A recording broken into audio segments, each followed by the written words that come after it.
Hey friends, we are on lesson 23. The first direction says draw a congruent line segment. Now, what does congruent mean? Same what? Same size, same shape, right? Same size, same shape. So that means we take this line segment, we draw one the exact same size here. Now the only problem is this. One of my kids ran off with my ruler earlier today and I can't find it, and they're in bed. So what I'm going to do is this. If you don't have a ruler at home, you can do the same. I just need to get it the same size, so I'm going to mark, sorry I bumped the camera. I'm going to mark how long it is, doggone, and I'm going to draw another line down here that's the same. Just like that. Okay, same size, same shape, congruent. Number 1, Neil and 2 friends were riding their bicycles. 3 more friends joined them. Draw a picture and write a number sentence to show how many children are riding bikes now. Now it's a very tricky thing with this one because you can't just add up the numbers that they gave you, because what they said was Neil and 2 friends. Neil and 2 friends. So if you just took the 2, you would get a wrong answer because there's actually 3 of them, Neil and 2 friends. So Neil, 2 friends, right? Riding their bicycles. 3 more friends join them. 1, 2, 3. Draw a picture, write a number sentence to show how many children are riding bikes now. Neil and 2 friends, 3 more. So we started with 3 and 3 more added on. That's an easy one for you. Now the question was, always go back to the question to see what the label is. How many children? Answer is 6 children or 6 kids. Next one. Amanda's birthday was 9 months ago. In what month was her birthday? Well, first we have to figure out what today is. What is today? It's the 26th, I think. Let me think. I'm pretty sure it's...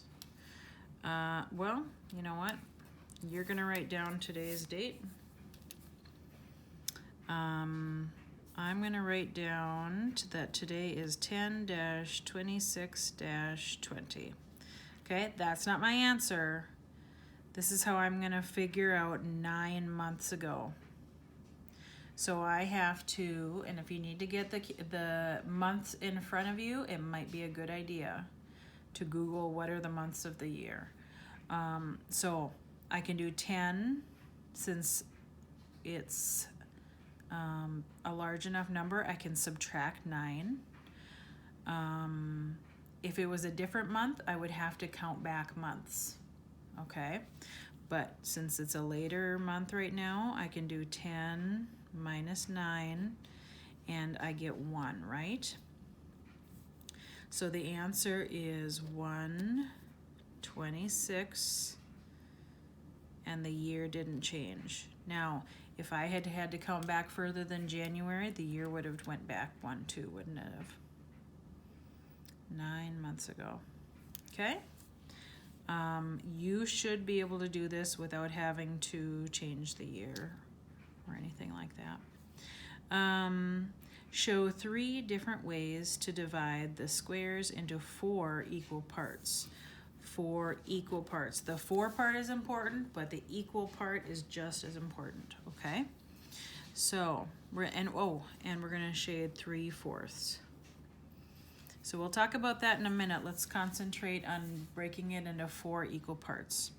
Now, since it's a square, the sides are the same and the angles are the same.